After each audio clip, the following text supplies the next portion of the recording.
step back, probably over to a 2 shot. Okay. Ready? 35, Rob. Action. Camera.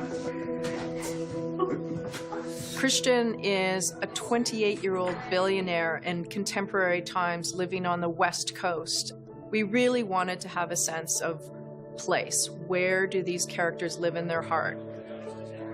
Christian has a very open opinion about sex and sexuality, so his entire penthouse is comprised of objects and artwork that speaks to him on a sensual level. We have some astounding pieces of art, really, really hip, cutting-edge, deep-thinking art for the penthouse. It's really exciting. One of the high walls in the penthouse has hand-sewn paper louvers that just create this amazing texture. You want to run your hands over it. The colors are richer, the textures are such that you want to touch, you want to feel, and that kind of adds to that sensuality. 36, take 2. Mark. We should discuss how you'd like to run the household. You see, as Anna's moved in, things are changing. Run the household?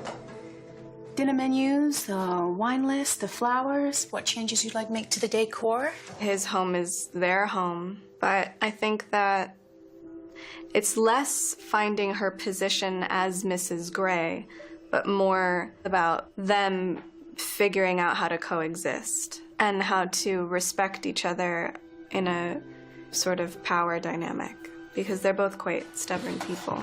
Perfect timing. Where's Gail? I gave her the night off. Sit.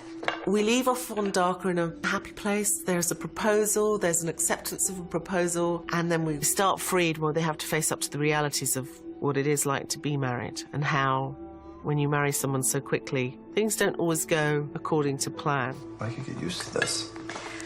Well, we're kind of married, so you might have to. I mean, you in my kitchen. You mean barefoot and pregnant?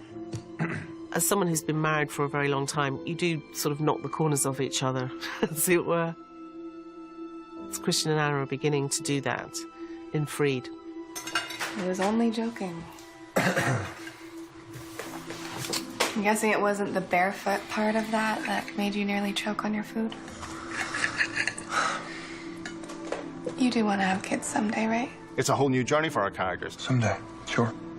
They have to still keep working at it, and how the work becomes more intense, and how it carries far more weight because they're man and wife. And I found that trying to explore their journey within that marriage was a big challenge. Do you not want to have kids? Of course. One day, just not right now. Because, of course, 50 Shades Stories defies so many of the conventions that people expect. You know, the happy, easy, you know, everything's tied up in a little knot at the end. Life's not that simple. I'm not ready to share you yet. With anyone.